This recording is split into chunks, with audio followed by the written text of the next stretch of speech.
Welcome to the show, Steve. How you doing this morning? Great to be with you, Ryan. Great time of the year. Looking forward to hoops madness. I bet.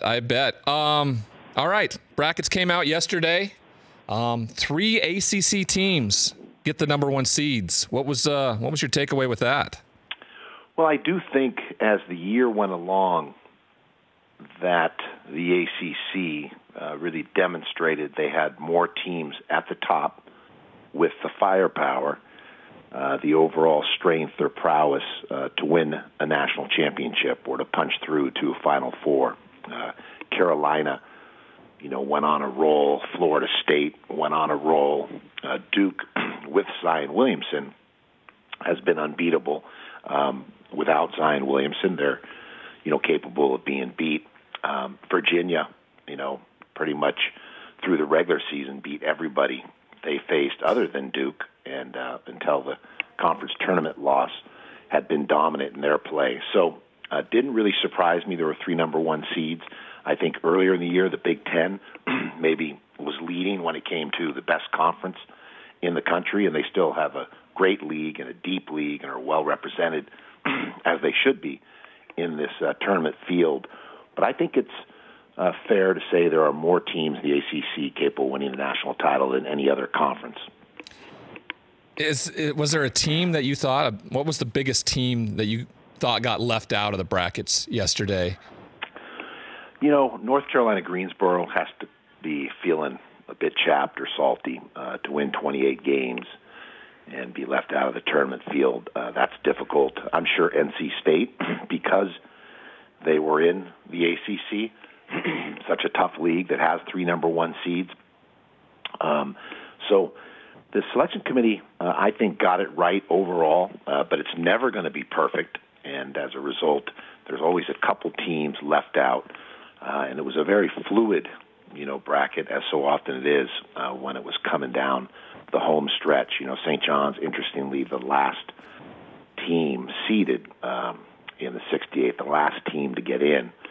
And interestingly, they could also be a team that gets hot. They didn't play well down the stretch, losing 5 of 7, and lost by 32 in the conference tournament to Marquette. And that had me concerned that from an optics standpoint, they might be left out. But they had done enough work early with the win over VCU and the 2 big ones over Marquette in the regular season, and they got a dramatic comeback in the Garden against Villanova that I think ultimately was the difference. If they don't win that Villanova game, they don't get in. But now they're a team that could be very dangerous, facing Arizona State in the first 4 coming up this week. Yeah, speaking of the first 4, right, it came to fruition a little while back. What do you think about having 68 teams to start this out rather than the 64 that played so long? It gives another team an opportunity to get in, but do you really feel like it? We're watching Arizona State go back to Dayton for the second time with Bobby Hurley. If they don't make it out of that, are they still able to go out and believe that they were an NCAA tournament team? It's interesting. I think the way, the first 4 has evolved is what gives it more credibility. Initially when it was just 1 game, but now that it's a full day or 2 days in Dayton, and I actually had the opportunity between my UCLA and St. John's head coaching tenure. I worked at ESPN for 7 years, and Brent Musburger and I called those early games. And even when we were calling those games, we kind of looked into the future and were thinking, wouldn't it be great if they had a 1 or a 2 day event?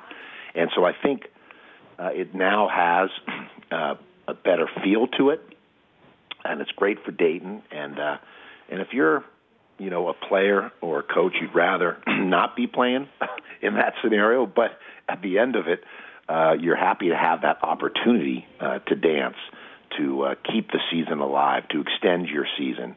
And we're going to eventually see at some point a team that starts there and makes it to a Final Four. And, may be a while before we see that, but eventually with some of these power conference teams that come out of their tough leagues, bloodied but unbowed, as I like to say, teams that have 10, 11, 12, 13 losses, but unlike college football where 2 losses end your season of a championship or winning the national championship. In college, we see consistently now teams with 10, 11, 12, 13 losses that make it to the Final Four or compete for a national championship or even win a national championship because those losses inform a better way to play. And if you can be resilient and bounce back, now you're playing at your best late in the season, and you've seen everything as you get into the tournament. You've had to overcome, much like a metaphor for life, where we draw on our experiences, and they inform a better way if we've learned from the setbacks. And that's what good coaches are able to do, like good parents or teachers. It's all about each day growing and learning. So I overall like that first four, and I think it's grown to a point where now it has the credibility, and it's kind of the precursor to tipping it up on Thursday. We're listening to Steve Lavin, Fox Sports NCAA basketball analyst. I wanted to get into the handful of teams you think could win the national championship. I thought it was more or less 4 or 5 a few weeks ago, but I really think with the way the tournament's played out, a lot of the number one seeds knocked off some other teams. Auburn wins the SEC. Michigan State continues to win. What are the number of teams you think that are capable of actually winning the national championship this year? You know, I've got in my Final Four, and of course, we all know that our brackets get turned upside down. It's why we call it madness. So let's begin with just enjoying the madness as our office pools and brackets get turned upside down. That's the beautiful aspect of trying to predict what 18 to 22-year-olds are going to do under duress with the spotlight of the NCAA tournament now being as great as any sporting event in the world. For my Final Four, I've got Duke, Kentucky, Gonzaga, and Tennessee. Duke out of the East, Kentucky out of the Midwest, obviously Gonzaga in the West, Tennessee in the South. But a team like Syracuse, dangerous, that could be a tough matchup in the second round if they punch through and they end up facing Gonzaga. That zone defense, Jim Boeheim, no stranger to the tournament, and the adjustments he makes within that zone, whether he collapses it to the basket area like an accordion or he can extend it as well to get out in the passing lanes to trap particular players or based on the clock, time, score, personnel. Does a lot of things. It's not a hands-up Harry, stationary 2-3 zone. It morphs. It's a chameleon. And we've seen the success Mike Hopkins has had bringing Jim Boeheim's zone to the Pac-12.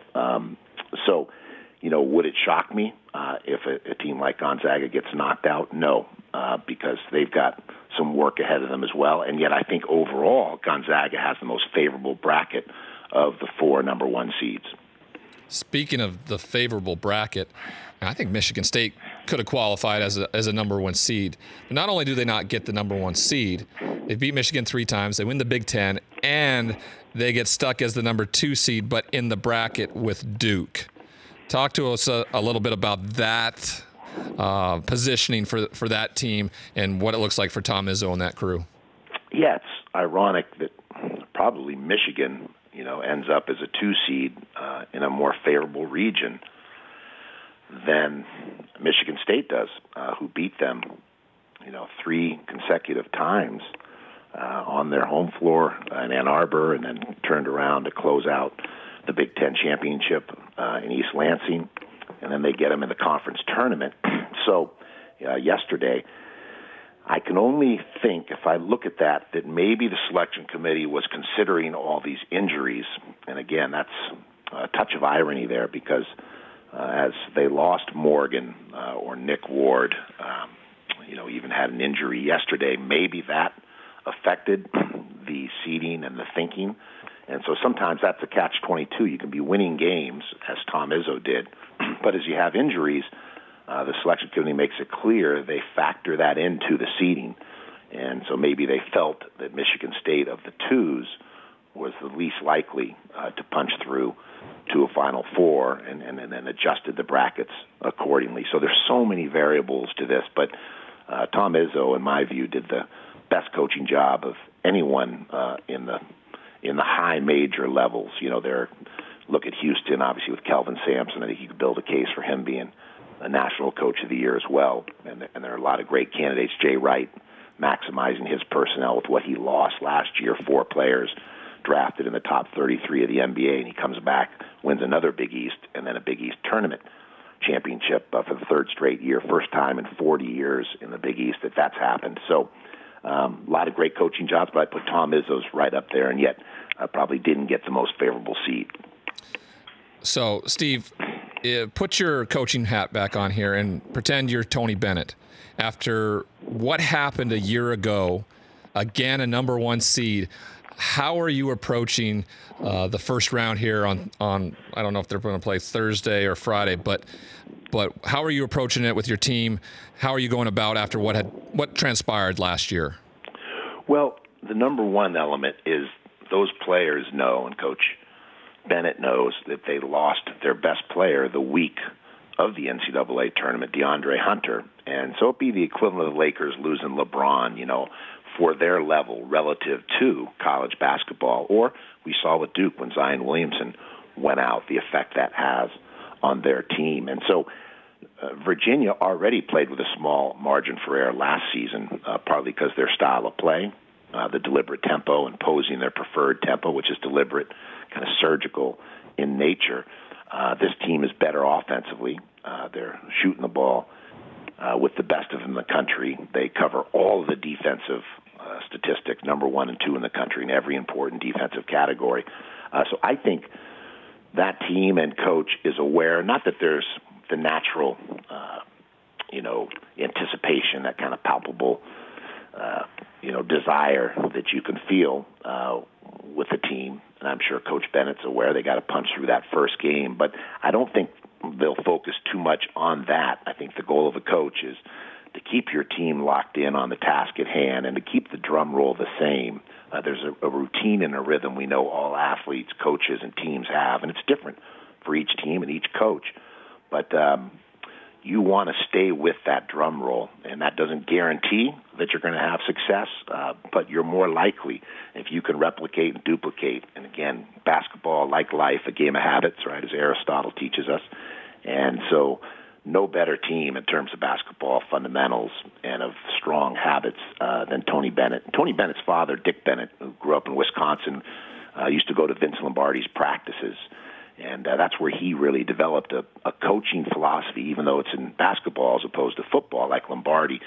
When you watch their teams, it's blocking and tackling, it's passing and catching, it's fundamentals, it's jump stops, it's footwork and pivoting, it's hitting the open man with precision right in the shooting pocket. They're all fundamentally sound in terms of staying on balance, not jumping in the air to make passes, but instead sitting down and pocket passing or fan the ball back out in the perimeter, just being solid ball security. They never turn it over, always 1 or 2 in the country. And so that family tree from Wisconsin, the Dick Bennetts, the Bo Ryans, the Tony Bennetts, not surprisingly, Greg Gard at Wisconsin, they all have a very similar philosophy. So I don't think they'll be focused on the 116, but instead the task at hand of guarding people and playing a cohesive manner of basketball and defense, creating their offense and understanding and playing the game with an intelligence. We're listening to Steve Lavin from Fox Sports. Steve, thanks for taking the time. I can't wait for the tournament to get kicked off here. We really appreciate you really giving us everything we need to know about what's to take place this weekend. Thanks so much. Take care, my man. Look forward to it. Watch out for Wolford. They shoot lights out from distance. Got some senior guards, too, if you're handicapping it. Racing for them. They're dangerous. That's Take it. Care. That's inside info from former head coach Steve Lavin. That's your insider right there. That's the Cinderella. The Rich Eisen Show, weekdays at noon Eastern on Audience.